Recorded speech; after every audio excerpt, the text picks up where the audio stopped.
ఉంటాడు Aadi. General current affairs, body shaming, స్కిట్లలో పనిచేసే వారి మీద, యాంకర్ల మీద పంచలేస్తూ ఉంటాడు ఆది. ఇవన్నీ జనాల్లోకి బాగా వెళ్ళాయి.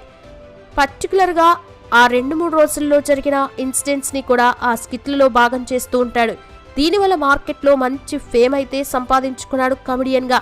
అలా 2015లో టీం లీడర్ అయ్యి కోట్లాది మంది అభిమానుల్ని సంపాదించుకున్నాడు ఆది. జబర్దస్త్ మీద కానీ, తనకు నచ్చిన వారి మీద కానీ ఎవరైనా సిటైర్స్ వేస్తే వాళ్ళ మీద కూడా పంచలేస్తాడు.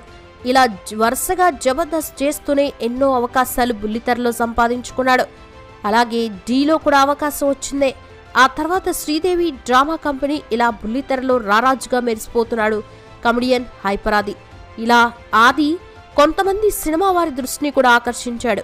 మంచి రైటర్, అలాగే అద్భుతంగా ఏదైనా సరే స్కిట్ ని చేయగలడనే పేరు సంపాదించుకున్నాడు. సినిమాల్లో కూడా మంచి అవకాశాలు వస్తాయని కొందరు దర్శకులు